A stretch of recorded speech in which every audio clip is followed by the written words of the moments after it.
Cinema ಬಗ್ಗೆ ಹೇಳ್ಬೇಕಂತಂದರೆ, especially ಈ song ಬಗ್ಗೆ ಹೇಳ್ಬೇಕಂತಂದರೆ ಕಂಪ್ಲೀಟ್ ಕ್ರೆಡಿಟ್ ಈ ಸಿನಿಮಾ. ನಾನು ಆ್ಯಕ್ಚುಲಿ ಹೇಳ್ಬೇಕಂತಂದರೆ ಏನಂದರೆ, ಈ ಸಿನಿಮಾನ ಎಲ್ಲರೂ ಚಿಕ್ಕಮಂಗ್ಳೂರಲ್ಲೆಲ್ಲ ಮಾಡೋಣ ಅಂತಿದ್ದೆ ನಾನು ಆನೆಸ್ಟ್ಲಿ. ಯಾಕೆಂದರೆ ಪ್ರೊಡ್ಯೂಸರು ಬಡ್ಜೆಟ್ ಕಮ್ಮಿ ಆಗಲಿ ಅಂತ. ಖಂಡಿತವಾಗ್ಲೂ ಬೇಡ, ಹೊರಗಡೆ ಮಾಡೋಣ. ಸಾಂಗು ಹಾಗೇ ಇದೆ. ಒಂದು ಲಂಡನಲ್ಲಿ ಶೂಟ್ ಮಾಡೋಣ, ಯು ಕೆಲಿ ಅಂದ್ಬಿಟ್ಟು. Complete credit should go to my friend brother ಮಂಜುನಾಥ್ಗೆ. ಯಾಕಂದರೆ ಒಂದು ಚೂರೂ ಕೊರತೆಗೆ ಮಾಡಲಿಲ್ಲ. ಎಲ್ಲರಿಗೂ ಎಷ್ಟು ಚೆನ್ನಾಗಿ ನೋಡ್ಕೊಂಡ್ರು ಅಂದರೆ, ಒಂದು ಕ್ಯಾರವನ್ನೇ ಮಾಡಿಬಿಟ್ಟಿದ್ರು ನಮಗೆ. ಕರೆಕ್ಟಾ? ಒಂದು ಕ್ಯಾರವನ್ನೇ ಮಾಡಿಬಿಟ್ಟಿದ್ರು ನಮಗೆ, ಅಂದರೆ ಎಲ್ಲರಿಗೂ, ಆರ್ಟಿಸ್ಟ್ಗಳಿಗೆ.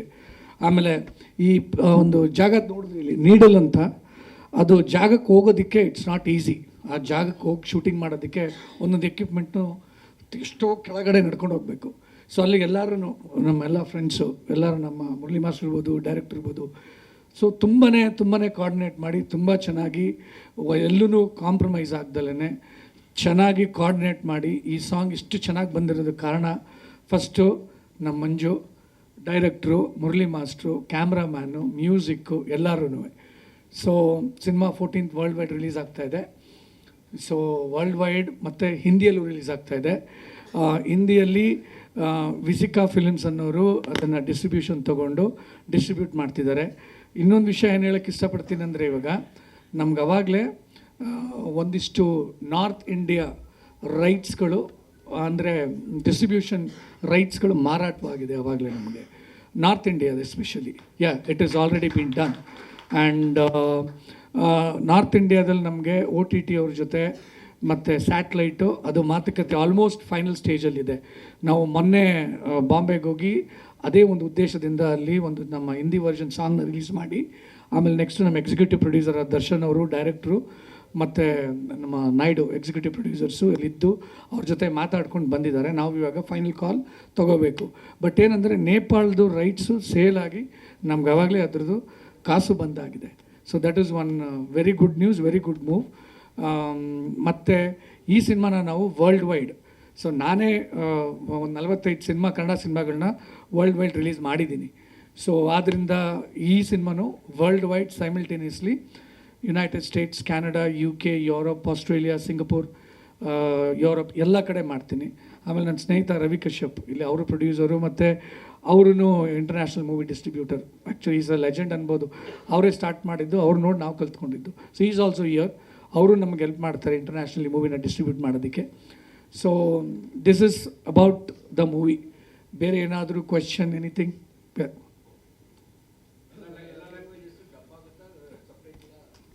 ಸರ್, ಇವಾಗ ಕನ್ನಡ ಮತ್ತು ಹಿಂದಿನ ನಾವು ಏನು ಮಾಡಿದ್ದೀವಿ ಅಂತಂದರೆ, ಅಲ್ಲಿ ಆರ್ಟಿಸ್ಟ್ಗಳನ್ನ ಯೂಸ್ ಮಾಡಿಕೊಂಡು ಡಬ್ ಮಾಡಿದ್ದೀವಿ ನಾವು. ಬೇರೆಯವ್ರಿಗೆ ಡಬ್ಬಿಂಗ್ ನೀವು ಮಾಡ್ಕೊಳ್ಳಿ ಅಂತ ಡಬ್ಬಿಂಗ್ ರೈಟ್ಸ್ ಕೊಡಿ. ಇಟ್ಸ್ ಇವಾಗ ಬೇರೆ ಸಿನಿಮಾಗಳು ಇವಾಗ ಹೇಗೆ ನಮಗೆ ಪ್ಯಾನ್ ಇಂಡಿಯಾ ಅಂತ ಮಾಡಿಲ್ಲ, ನಾವು ಹಿಂದಿಗೆ ಅಂತಲೇ ಸಿನಿಮಾ ಮಾಡಿದ್ದೀವಿ.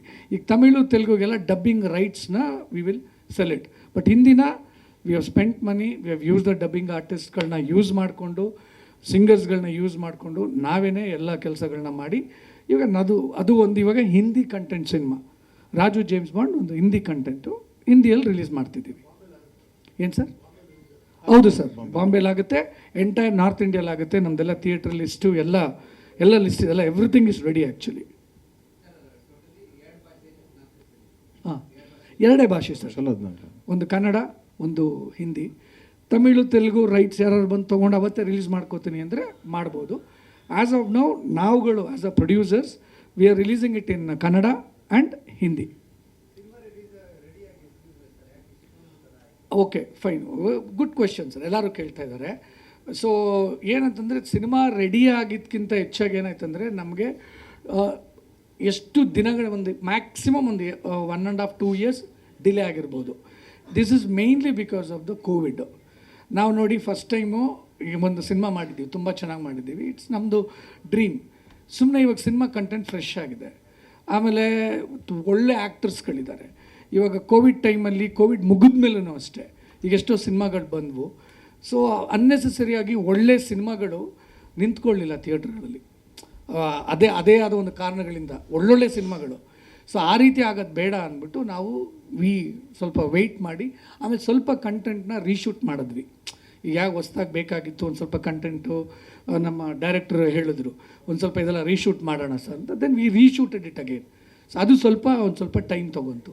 ಈಗ ಫೈನಲಿ ಡಿಸೆಂಬರ್ 27 ಮಾಡಬೇಕಂತಿದ್ವಿ, ಕಾರಣಾಂತರಗಳಿಂದ ಮುಂದೆ ಹೋಯಿತು. ಫೆಬ್ರವರಿ 14th ನೀವೆಲ್ಲ ಸಿನಿಮಾ ನೋಡ್ತೀರ.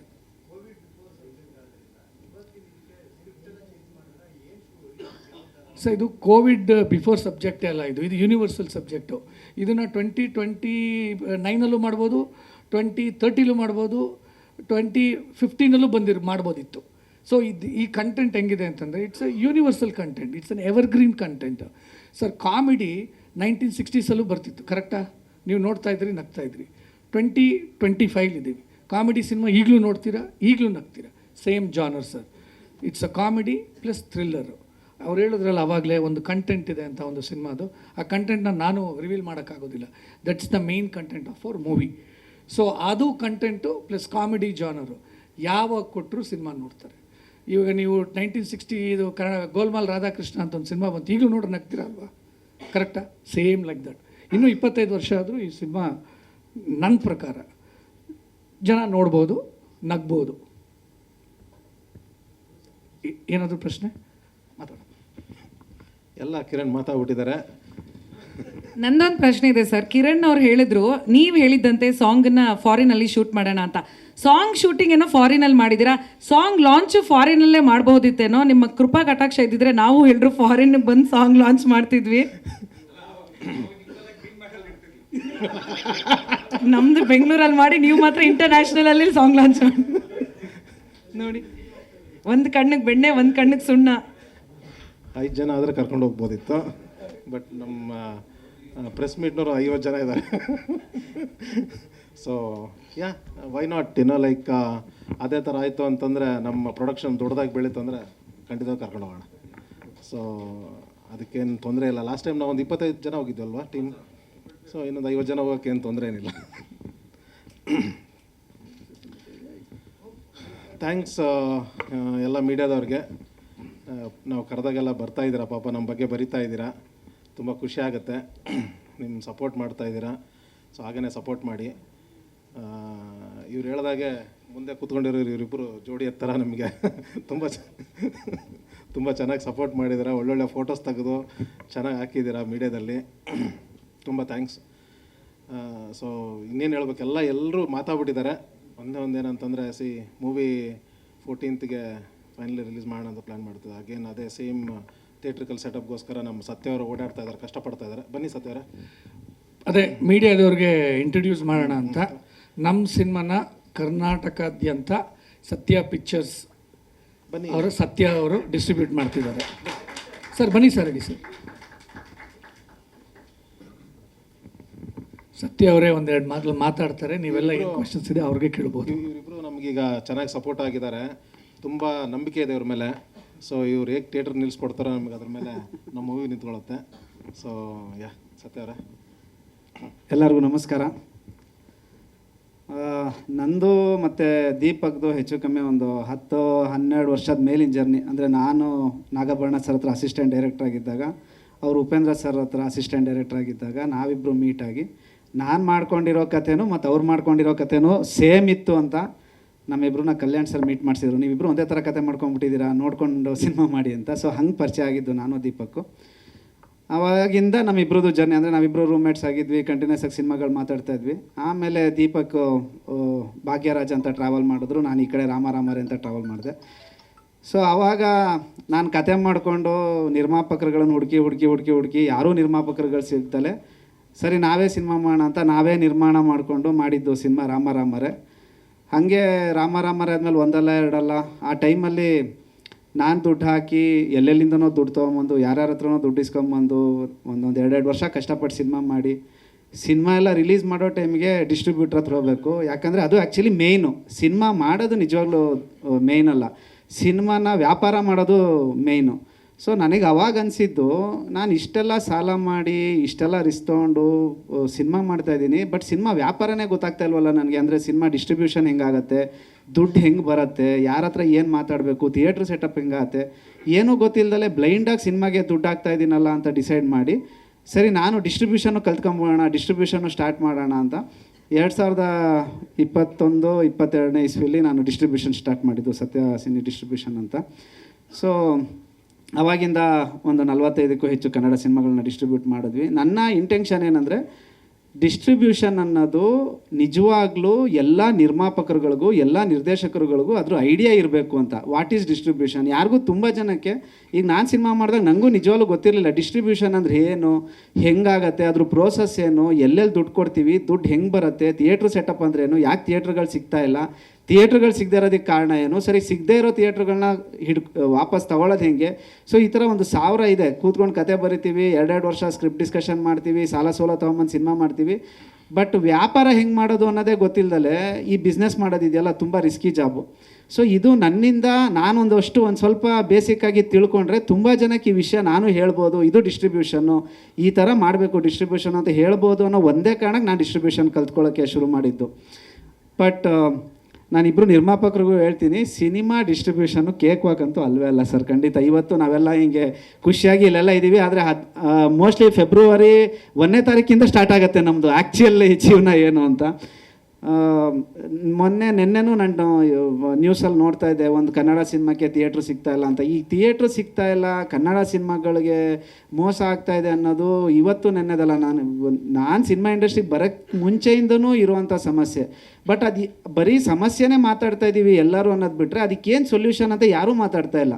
ಪ್ರತಿ ಸಿನಿಮಾ ಆದಾಗಲೂ ಒಬ್ಬ ಸಿನಿಮಾ ನಿರ್ಮಾಪಕ ಮತ್ತು ಸಿನಿಮಾ ನಿರ್ದೇಶಕ ಬರ್ತಾರೆ, ನಮಗೆ ಸಿನಿಮಾ ಥಿಯೇಟ್ರ್ ಸಿಗ್ತಾಯಿಲ್ಲ, ನಮಗೆ ಸಿನಿಮಾ ಥಿಯೇಟ್ರ್ ಸಿಗ್ತಾಯಿಲ್ಲ. ಆಯಿತು, ಯಾರಿಗೂ ಸಿನಿಮಾ ಥಿಯೇಟ್ರ್ ಸಿಗ್ತಾಯಿಲ್ಲ. ಸೊ ಸೊಲ್ಯೂಷನ್ ಏನು, ಅದಕ್ಕೆ ಸೊಲ್ಯೂಷನ್ ಕಂಡುಹಿಡಿಯೋದು ಯಾರು, ಅದಕ್ಕೆ ಸೊಲ್ಯೂಷನ್ ಮಾಡೋದು ಯಾರು, ಅದೇ ಗೊತ್ತಾಗ್ತಾ ಇಲ್ಲ. ಸೊ ಇವತ್ತು ಈ ಸ್ಟೇಜ್ ಯೂಸ್ ಮಾಡ್ಕೊಂಡು ನಾನು ಒಂದು ಹೇಳೋಕ್ಕೆ ಏನು ಇಷ್ಟಪಡ್ತೀನಿ ಅಂದರೆ, ಇದು ವ್ಯಾಪಾರ. ಅಂದರೆ ಸಿನಿಮಾ ಮಾಡೋದು ಎಮೋಷನ್ ಅಷ್ಟೇ, ಬಟ್ ಸಿನಿಮಾ ರಿಲೀಸ್ ಮಾಡೋದು ಅದು ಬಿಸ್ನೆಸ್ಸು, ಅಲ್ಲಿ ಎಮೋಷನ್ ಖಂಡಿತ ಬರೋಲ್ಲ. ಸೊ ಇದು ವ್ಯಾಪಾರ ಅಂತಲೇ ನಿಂತಾಗ ವ್ಯಾಪಾರ ಮಾಡೋದು ಹೆಂಗೆ ಅಂತ ನಾವು ಎಲ್ಲರಿಗೂ ಹೇಳ್ಕೊಡ್ಬೇಕು, ಎಲ್ಲರೂ ಜೊತೆ ಆಗಬೇಕು ಮೇಯ್ನು. ಅಂದರೆ ಒಬ್ಬೊಬ್ಬರು ಸಿನಿಮಾ ನಿರ್ಮಾಪಕರು ಬಂದಾಗ ಅವ್ರು ಬಂದು ಮಾತಾಡೋದು ಮತ್ತು ಹೊರಟೋಗೋದು, ಅವ್ರು ಬಂದು ಮಾತಾಡೋದು ಹೋಗೋದು ಆಗತ್ತೆ. ಬಿಟ್ಟರೆ ಎಲ್ಲರೂ ಒಟ್ಟಿಗೆ ಸೇರಿಕೊಂಡು ಯಾವ್ದಕ್ಕೆ ಇದು ಸಮಸ್ಯೆ ಆಗ್ತಾಯಿದೆ ಸರಿ, ಈ ಸಮಸ್ಯೆನ ಫುಲ್ ಅಂತೂ ಸಾಲ್ವ್ ಮಾಡೋಕ್ಕೆ ಸಾಧ್ಯನೇ ಇಲ್ಲ, ಒಂದು ಸ್ವಲ್ಪ ಮಟ್ಟಿಗೆ ಸುಲಭ ಆಗೋ ಥರ ಕನ್ನಡ ನಿರ್ಮಾಪಕರುಗಳಿಗೆ, ಕನ್ನಡ ನಿರ್ದೇಶಕರಿಗೆ ಒಂಚೂರು ಸುಲಭ ಆಗೋ ಥರ ಏನು ಮಾಡ್ಬೋದು ಅನ್ನೋದು ಎಲ್ಲ ಒಟ್ಟಿಗೆ ಕೂತ್ಕೊಂಡು ಮಾತಾಡಿದಾಗಲೇ ಅದು ಮೋಸ್ಟ್ಲಿ ಸೊಲ್ಯೂಷನ್ ಸಿಗೋದು ಅನಿಸುತ್ತೆ. ಸೊ ಆ ನಿಟ್ಟಿನಲ್ಲಿ ನಾವು ನಮ್ಮ ಜಗದೀಶ್ ರೆಡ್ಡಿ ಸರ್ ಅಂತ, ಇವರೊಂದು 15-20 ವರ್ಷದಿಂದ ಇಂಡಸ್ಟ್ರಿಲಿ ಎಲ್ಲ ದೊಡ್ಡ ದೊಡ್ಡ ಸಿನಿಮಾಗಳಿಗೂ ಕೋ ಡೈರೆಕ್ಟರ್ಗಳಾಗಿ ಡಿಸ್ಟ್ರಿಬ್ಯೂಷನ್ ನೋಡ್ಕೊಂಡಿದ್ರು. ಇವತ್ತು ಅವರು ನನ್ನ ಜೊತೆ ಇದ್ದಾರೆ. ಸೊ ಈ ಸಿನಿಮಾನ ಒಂದು ಚಾಲೆಂಜಿಂಗಾಗಿ ತೊಗೊಂಡು ಆಲ್ ಓವರ್ ಕರ್ನಾಟಕ, ಇದು ನಂದು ಸಿನಿಮಾ, ಇದು ದೀಪಕ್ ಸಿನಿಮಾ ಅನ್ನೋದಕ್ಕಿಂತ ಇದು ನನ್ನ ಸಿನಿಮಾ. ಸೊ ನನ್ನ ಸಿನಿಮಾಗೆ ನಾವು ಎಷ್ಟು ಕಷ್ಟಪಟ್ಟು ಡಿಸ್ಟ್ರಿಬ್ಯೂಷನ್ ಮಾಡೋಕ್ಕೆ ಓಡಾಡ್ತೀವಿ, ಅಷ್ಟೇ ಕಷ್ಟಪಟ್ಟು ಡಿಸ್ಟ್ರಿಬ್ಯೂಷನ್ನು ಓಡಾಡ್ತೀವಿ ಸರ್. ಬಟ್ ನಾನು ಈಗಲೂ ಹೇಳ್ತೀನಿ, ನೀವುಗಳು ನಮ್ಮ ಜೊತೆ ಇರಬೇಕಷ್ಟೇ. ಅಂದರೆ ತುಂಬ ಇದು ನಿಜವಾಗ್ಲೂ ಕೇಕ್ ವಾಕಲ್ಲ ಡಿಸ್ಟ್ರಿಬ್ಯೂಷನ್ ಅನ್ನೋದು, ತುಂಬ ಸಮಸ್ಯೆಗಳಿದೆ. ಯಾಕಂದರೆ ಆಲ್ರೆಡಿ ನಾವು ಬೆಂಗಳೂರನ್ನ ಬಿಟ್ಕೊಟ್ಟು ಆಗೋಯ್ತು ಬೇರೆ ಭಾಷೆ ಸಿನಿಮಾಗಳಿಗೆ. ಬೆಂಗಳೂರು ಸಿಂಗಲ್ ಸ್ಕ್ರೀನ್ ಆಗಲಿ, ಮಲ್ಟಿಪ್ಲೆಕ್ಸ್ಗಳಾಗಲಿ ನಿಜವಾಗ್ಲೂ ಕನ್ನಡಕ್ಕಂತೂ ಇಲ್ಲ. ಸೊ ಅಟ್ಲೀಸ್ಟ್ ಬೆಂಗಳೂರು ದಾಟಿ ಇರೋ ಆಚೆ ಇರೋ 28-29 ಡಿಸ್ಟಿಕ್ ಇದೆ ಕರ್ನಾಟಕದಲ್ಲಿ, ಸಾವಿರಾರು ತಾಲೂಕುಗಳಿದೆ. ಅಲ್ಲೆಲ್ಲ ತುಂಬ ಜನ ಕನ್ನಡಿಗರು ಜೀವನ ಮಾಡ್ತಾ ಇದ್ದಾರೆ, ಕನ್ನಡ ಸಿನಿಮಾಗಳು ನೋಡೋಕ್ಕೆ ಇಷ್ಟಪಡ್ತಾ ಇದ್ದಾರೆ. ನಾವು ಅಟ್ಲೀಸ್ಟ್ ಇವಾಗ ಬೆಂಗಳೂರು ಆಗೋಗಿದೆ, ಅಲ್ಲಿಂದನಾದರೂ ವಾಪಸ್ ಬರೋಣ. ಅಂದರೆ ಅಲ್ಲೆಲ್ಲ ಕನ್ನಡ ಸಿನಿಮಾಗಳು ತೋರಿಸಿ ಅಭ್ಯಾಸ ಮಾಡಿಸಿ ಅಲ್ಲಿಂದ ವಾಪಸ್ ಬೆಂಗಳೂರನ್ನ ನಾವು ಕ್ಯಾಪ್ಚರ್ ಮಾಡ್ಕೊಳಕ್ಕಾದರೂ ಟ್ರೈ ಮಾಡೋಣ. ನಾವು ಇಲ್ಲೇ ಕೂತ್ಕೊಂಡು ಬೆಂಗಳೂರಲ್ಲಿ ಒಂದು ಸ್ಟೇಜು ಮೀಡಿಯಾ ಮುಂದೆ ಕೂತ್ಕೊಂಡು ಬೆಂಗಳೂರಲ್ಲಿ ಥಿಯೇಟ್ರ್ ಸಿಗ್ತಾಯಿಲ್ಲ, ಬೆಂಗಳೂರು ಥಿಯೇಟ್ರ್ ಸಿಗ್ತಾಯಿಲ್ಲ ಅನ್ನೋಕ್ಕಿಂತ ಎಲ್ಲಿ ನೋಡೋಕ್ಕೆ ಇಂಟ್ರೆಸ್ಟ್ ಇದೆ ಜನಕ್ಕೆ ಅಟ್ಲೀಸ್ಟ್ ಅಲ್ಲಿ ರೀಚ್ ಮಾಡಿಸೋಣ. ಕನ್ನಡ ಸಾಹಿತ್ಯ, ಕನ್ನಡ ಭಾಷೆ ಅನ್ನೋದು ಬರೀ ಸಿನಿಮಾ ಮೇಕರ್ಸ್ ಮಾತ್ರ ಕೆಲಸ ಅಲ್ಲ, ಇಡೀ ಎಲ್ಲರೂ ಸೇರ್ಕೊಂಡು ಮಾಡಬೇಕಾಗಿರುವಂಥ ಕೆಲಸ. ಆ ಕೆಲಸನ ಖಂಡಿತ ಮಾಡೋಣ. ಕನ್ನಡ ಸಿನಿಮಾಗಳನ್ನ ಎಲ್ಲ ಕಡೆ ರೀಚ್ ಮಾಡೋಕ್ಕೆ ಖಂಡಿತ ಪ್ರಯತ್ನ ಮಾಡೋಣ ಅಂತ ಹೇಳ್ತೀನಿ. ಆಮೇಲೆ ರಾಜು ಜೇಮ್ಸ್ ಬಾಂಡ್ ಪಿಕ್ಚರ್ ನಾವು ನೋಡಿದ್ವಿ, ರೀ ರೆಕಾರ್ಡಿಂಗು ಎಫೆಕ್ಟ್ಸು ಆಗೋಕ್ಕಿಂತ ಮುಂಚೆನೇ ನೋಡಿದ್ದೀವಿ. ಸಾರ್ ಹೇಳ್ದಂಗೆ ಒಂದು ಹ್ಯೂಮರ್ ಟ್ರಾವೆಲ್ಲು, ಖುಷಿಯಾಗಿ ಇದರಲ್ಲಿ ಫ್ರೆಂಡ್ಶಿಪ್ ಬಗ್ಗೆ ಎಮೋಷನ್ಸ್ ಇದೆ, ತಂದೆ ತಾಯಿ ಎಮೋಷನ್ಸ್ ಇದೆ, ಲವ್ ಎಮೋಷನ್ ಇದೆ. ಎಲ್ಲ ಎಮೋಷನ್ನು ತುಂಬ ಚೆನ್ನಾಗಿ ಬ್ಲೆಂಡ್ ಮಾಡಿರುವಂಥ ಸಿನಿಮಾ. ಒಳ್ಳೆಯದಾಗಲಿ, ಎಲ್ಲ ಕನ್ನಡ ಚಿತ್ರಗಳಿಗೂ ಒಳ್ಳೆಯದಾಗಲಿ, ಎಲ್ಲ ನಿರ್ಮಾಪಕರಿಗೂ. ಇಷ್ಟು ಸಮಸ್ಯೆ ಇದೆ ಕನ್ನಡದಲ್ಲಿ 250 ಸಿನಿಮಾ ಆಗ್ತಾಯಿದೆ. ಏನಾದ್ರು ಒಂದು 10% ಸಮಸ್ಯೆ ಕಮ್ಮಿ ಆಗ್ಬಿಟ್ರೆ ನನ್ನ ಪ್ರಕಾರ ಕನ್ನಡದಲ್ಲಿ ಇನ್ನೊಂದು 500 ಸಿನಿಮಾ ಆಗುತ್ತೆ. 500 ಜನ ನಿರ್ಮಾಪಕರು ಬರ್ತಾರೆ, 500 ಜನ ನಿರ್ದೇಶಕರು ಬರ್ತಾರೆ, ಒಂದು 5,000 ಜನ ಟೆಕ್ನಿಷಿಯನ್ಸ್ ಊಟ ಮಾಡ್ತಾರೆ. ಒಂದು 10% ಸಮಸ್ಯೆ ಕಮ್ಮಿ ಆದರೂ ಸಾಕು. ಆ ಥರ ಆಗಲಿ ಅಂತ ನಾನು ಕೇಳ್ಕೊತೀನಿ ಎಲ್ಲರಿಗೂ. ಮತ್ತು ಈ ಅವಕಾಶ ಅಂದರೆ ಇಷ್ಟು ಆರ್ಟಿಸ್ಟ್ಗಳಿರೋದು, ಎಲ್ಲ ಸೀನಿಯರ್ ಮೋಸ್ಟ್ ಆರ್ಟಿಸ್ಟ್ಗಳಿರೋ ಸಿನಿಮಾ ನಮ್ಮನ್ನು ಕೊಟ್ಟಿದ್ದೀರಾ. Thank you so much sir. ನಾವು 100% ಕೆಲಸ ಮಾಡಿಕೊಡ್ತೀವಿ. Thank you so much sir.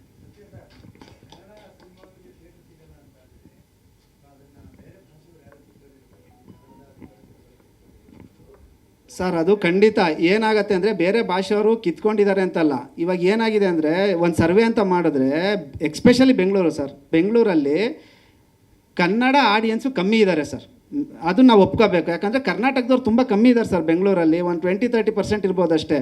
ಆಮೇಲೆ ಮಲ್ಟಿಪ್ಲೆಕ್ಸ್ ಎಲ್ಲ ಕಾರ್ಪೊರೇಟ್ ಸ್ಟೈಲು ಸರ್. ಅಂದರೆ ನಾನು ಅವ್ರನ್ನ ಖಂಡಿತ ಬೈತಲ್ಲ, ಇದು ವ್ಯಾಪಾರ. ಅದಕ್ಕೆ ನಾನು ಹೇಳಿದ್ದು ಇದು ಎಮೋಷನ್ ಇಲ್ಲ ಇಲ್ಲಿ. ಅಂದರೆ ಸಿನಿಮಾ ರಿಲೀಸ್ ಅಂತ ಬಂದಾಗ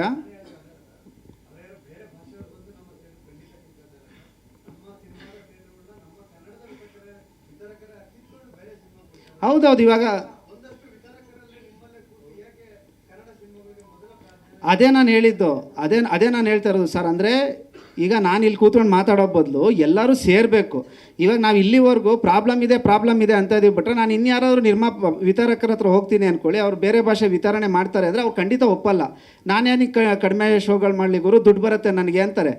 ಹಂಗೆ ವರ್ಕ್ ಆಗಲ್ಲ ಸರ್ ಇದು. ಅಂದರೆ 10 ಜನ ಆ ಥರ ಮಾತಾಡೋರಿದ್ದಾಗ 20 ಜನ ಈ ಥರ ಮಾತಾಡೋರು ನಿಂತ್ಕೋಬೇಕು. ಈ ಥರ ಮಾತಾಡೋರು ನಿಂತ್ಕೊಂಡು ಕನ್ವಿನ್ಸ್ ಮಾಡಬೇಕು ಸರ್, ಬೇರೆ ಏನೂ ಆಪ್ಷನ್ ಇಲ್ಲ. ಇಲ್ಲಿ ಎಲ್ಲರೂ ಜೊತೆಗೆ ಕೂತು ಮಾತಾಡಿ ಅದನ್ನು ಕನ್ವಿನ್ಸ್ ಮಾಡಿ ಮಾಡಬೇಕು ಅನ್ನೋದು ಬಿಟ್ಟರೆ, ನೀನು ಮಾಡ್ತಾ ಇದೆಯಾ ನಾನು ಮಾಡ್ತಾ ಇದ್ದೀನಿ ಅಂತ ಕೂತ್ಕೊಂಡ್ರೆ ಅದು ಹಾಗೆ ಟ್ರಾವೆಲ್ ಆಗುತ್ತೆ ಬಿಟ್ಟರೆ ಅದರಿಂದ ಬೇರೆ ಏನು ಉಪಯೋಗ ಆಗಲ್ಲ ಸರ್. ಇವಾಗ ನಾನು ಹೇಳ್ತಾ ಇದ್ದೀನಲ್ಲ ಸರ್, ಇವಾಗ ನಂದು 1-2 ಸಿನಿಮಾ ಶುಕ್ರವಾರ ಒಂದು 27-28 ಸ್ಕ್ರೀನ್ಸಲ್ಲಿ ಶೋನೇ ಆಗಲಿಲ್ಲ. ಬಟ್ ಯಾರಿಗೆ ಹೇಳೋದು, ಅದನ್ನು ಯಾರಿಗೆ ಹೇಳೋದು ಅನ್ನೋದು ಗೊತ್ತಿಲ್ಲ ಇಲ್ಲಿ. ಸೊ ಈ ಸಮಸ್ಯೆಗಳಿದೆಯಲ್ಲ, ಈ ಸಮಸ್ಯೆಗಳನ್ನು ನಾವು ಸಾಲ್ವ್ ಮಾಡ್ಕೋಬೇಕಾಗಿರೋದು ಕೂತ್ಕೊಂಡು. ಆಯ್ತು, ಇದು ವ್ಯಾಪಾರ, ನಾವು ಒಪ್ಕೊಳ್ಳೋಣ. ಒಂದೊಂದು ಮಲ್ಟಿಪ್ಲೆಕ್ಸಲ್ಲಿ 30 ಶೋಗಳು ಕೊಡ್ತೀವಿ ಸರ್ ಬೇರೆ ಭಾಷೆಗಳ ಸಿನಿಮಾಗಳಿಗೆ. 30 ಶೋ ಯಾತಿಗೆ ಕೊಡ್ತಾರೆ ಅಂದರೆ ಅವರಿಗೆ ಮಲ್ಟಿಪ್ಲೆಕ್ಸ್ ಅವ್ರು ತುಂಬ ಸುಲಭವಾಗಿ ಹೇಳ್ತಾರೆ, ನಮಗೆ ವ್ಯಾಪಾರ ಆಗುತ್ತೆ ಗುರು, ನಾವು ಕೊಡ್ತೀವಿ ಅಂತ. ಆದರೆ ಬೆಂಗಳೂರಲ್ಲಿ ನೀನು 30 ಕೊಡಬೇಡ ಗುರು, ಒಂದು 20 ಕೊಡು, ಇನ್ನೊಂದು 10ನ ಈ ಕಡೆ ಡಿಸ್ಟ್ರಿಬ್ಯೂಟ್ ಮಾಡೋ, ಅಥವಾ ಒಂದು 3 ದಿವಸ ಬಿಟ್ಟು ಏನೋ ಒಂದು ಎಲ್ಲ ಪ್ರಾಬ್ಲಮ್ಗೂ ಒಂದು ಸೊಲ್ಯೂಷನ್ ಇರುತ್ತೆ ಸರ್. ಅದನ್ನು ನಾವು ಎಲ್ಲರೂ ಜೊತೆಗೆ ಕೂತ್ಕೊಂಡು ಮಾತಾಡಿ ಡಿಸ್ಕಸ್ ಮಾಡಿದ್ರೆ, ಅದಕ್ಕೊಬ್ಬ ಏನಂತಾರೆ, ಯಾರೋ ಒಬ್ಬರು ಮಾತು ಕೇಳೋಂಥವ್ರೊಬ್ರು ಬಂದು ಕೂತ್ಕೋಬೇಕು, ಒಬ್ಬ ಕ್ಯಾಪ್ಟನ್ ಅಂತ ಬಂದು ಕೂತ್ಕೋಬೇಕು, ಅವ್ರ ಮಾತನ್ನು ಯಾರೋ 4 ಜನ ಮರ್ಯಾದೆಯಿಂದ ಕೇಳಬೇಕು. ಸೊ ಇಷ್ಟೆಲ್ಲ ಕೆಲಸಗಳಿದೆ, ಇದೆಲ್ಲರೂ ಸೇರ್ಕೊಂಡು ಮಾಡಿದ್ರೆ ಆಗೋವಂಥ ಕೆಲಸ ಬಿಟ್ಟರೆ, ಇಲ್ಲಾಂದರೆ ಬರೀ ಬ್ಲೇಮ್ ಗೇಮ್ ಆಗೋಕ್ಕೆ ಸ್ಟಾರ್ಟ್ ಆಗುತ್ತೆ ಸರ್. ಬ್ಲೇಮ್ ಗೇಮ್ ಆಗುತ್ತೆ ಬಿಟ್ಟರೆ ಇನ್ನೇನು ಆಗಲ್ಲ. ಮೇನ್ ಅಂತಂದ್ರೆ ನನ್ನ ಪ್ರಕಾರ ಪ್ರೈಸ್, ಟಿಕೆಟ್ ಪ್ರೈಸ್ ಏನಿದಲ್ವಾ, ದಟ್ ಈಸ್ ಮೇನ್ಲಿ ಎಫೆಕ್ಟಿಂಗ್. ಇಲ್ಲ ಸರ್, ಟಿಕೆಟ್ ಪ್ರೈಸು ತೆಲುಗು ತಮಿಳ್ಗೆ ಪ್ರೈಸ್ ಜಾಸ್ತಿ ಇದೆ ಅಲ್ವಾ. ಇದೆ. ಸೊ ಹಾಗಾಗಿ ಥಿಯೇಟ್ರಿಗೆ ಜಾಸ್ತಿ ದುಡ್ಡು ಬರುತ್ತೆ ಅಂತ ಅಂದ್ಬಿಟ್ಟು ಅವ್ರು ಕನ್ನಡ ಮೂವಿಗೆ ಪ್ರಿಫರೆನ್ಸ್ ಕಡಿಮೆ ಕೊಟ್ಬಿಟ್ಟು ತೆಲುಗು ತಮಿಳ್ಗೆ ಜಾಸ್ತಿ ಪ್ರಿಫರೆನ್ಸ್ ಕೊಡ್ತಾರೆ. ಆ್ಯಕ್ಚುಲಿ ಗೌರ್ಮೆಂಟ್ ಮಾಡಿರೋದೇನು ಪ್ರೈಸ್ ಜಾಸ್ತಿ ಇಟ್ಟರೆ ಜನ ಕಡಿಮೆ ಬರ್ತಾರೆ ಅಂತ, ಬಟ್ ಅದು ಅಪೋಸ್ ಆಗಿ ವರ್ಕ್ ಆಗ್ತಿದೆ ಅನಿಸ್ತಾ ಇದೆ. It's going reverse.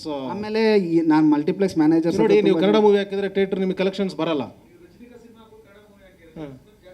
ಜಾಸ್ತಿ ಕೊಡ್ತಾರೆ. ಸೊ ಹಾಗೆ ಅದು ಆ್ಯಕ್ಚುಲಿ ಗೌರ್ಮೆಂಟ್ ಮಾಡಿರೋದೇನು ಬೇರೆ ಲ್ಯಾಂಗ್ವೇಜಸ್ಗಾದರೆ ಜಾಸ್ತಿ ಪ್ರೈಸ್ ಇಟ್ಟರೆ ಜನ ಬರಲ್ಲ ಅಂತ ಅಂದ್ಬಿಟ್ಟು, ಬಟ್ ಅದು ಅಪೋಸ್ ಆಗ್ಬಿಟ್ಟಿದೆ. ಇವತ್ತು ಸ್ಪೆಂಡಿಂಗ್ ಪವರ್ ಜಾಸ್ತಿ ಇದೆ. ಸೊ ಹಾಗಾಗಿ ನಮ್ಮ ಬೆಂಗಳೂರಲ್ಲಿ ಜನ ಕನ್ನಡ ಮೂವಿ ಬಿಟ್ಟು ತೆಲುಗು ತಮಿಳನ್ನ ಜಾಸ್ತಿ ವಾಚ್ ಮಾಡ್ತಾರೆ. ಅದಿದೆ ಸರ್, ಅದಕ್ಕೆ ನಾನು ಹೇಳಿದ್ದು ಬೆಂಗಳೂರು ಇದೆ ಓಕೆ. ನಾನು ಹೇಳ್ತಾ ಇರೋದೇನೆಂದರೆ, ಕರ್ನಾಟಕ ತುಂಬ ಊರುಗಳಿದೆ, ತುಂಬ ಡಿಸ್ಟಿಕ್ ಇದೆ, ಅಲ್ಲಿ ಕನ್ನಡ ಸಿನಿಮಾ ನೋಡೋರು ತುಂಬ ಜನ ಇದ್ದಾರೆ. ನಾವು ಅಟ್ಲೀಸ್ಟು ಅಲ್ಲಿಂದನಾದರೂ ಹೇಳ್ಕೊಂಬರ್ಬೇಕು ಸರ್ ಕನ್ನಡ ಸಿನಿಮಾಗಳಿಗೆ. ಅದು ಆಗತ್ತೆ ಅಂದರೆ ಎಲ್ಲ ಒಂದು ಸೇಮ್ ಮೈಂಡ್ ಸೆಟ್ ಅವ್ರು ಸೇರಿಕೊಂಡು ಕಂಟಿನ್ಯೂಸ್ ಆಗಿ ಒಳ್ಳೊಳ್ಳೆ ಕೆಲಸಗಳು ಮಾಡಿದ್ರೆ ಆಗುತ್ತೆ. ಈಗ ಏನಾಗುತ್ತೆ ಅಂದರೆ, ನೋಡಿ, ತುಂಬ ಖರ್ಚಂತೂ ಮಾಡಿರ್ತಾರೆ, ಆ ಖರ್ಚಿಗೆ ಪ್ರೈಸು ಮ್ಯಾಚ್ ಆಗಲ್ಲ. ನೀವು ಎಷ್ಟೇ ಜನ ಬಂದು ನೋಡಿದ್ರು ರಿಕವರ್ ಮಾಡೋದು ಕಷ್ಟ ಆಗ್ಬಿಡುತ್ತೆ. So that is I think not one problem, ತುಂಬ ಪ್ರಾಬ್ಲಮ್ಸ್ ಇದೆ ಅನ್ನಿಸ್ತಾ ಇದೆ. ಹಾಗೆಯೇ ನಾನು ನಮ್ಮ ಪ್ರವೀಣ್ ಪಿಕ್ಚರ್ ಅವ್ರನ್ನೂ ಸ್ಟೇಜ್ ಮೇಲೆ ಕರಿತಾ ಇದ್ದೀನಿ. ಅವ್ರು ನಮ್ಮ ಸೋಷಿಯಲ್ ಮೀಡಿಯಾ ಎಲ್ಲ ಅವರೇ ಹ್ಯಾಂಡಲ್ ಮಾಡ್ತಾ ಇದ್ದಾರೆ. And is doing wonderful job. ತುಂಬ ಚೆನ್ನಾಗಿ ಎಲ್ಲ ರೆಡಿ ಮಾಡ್ಕೊಂಡಿದ್ದಾರೆ.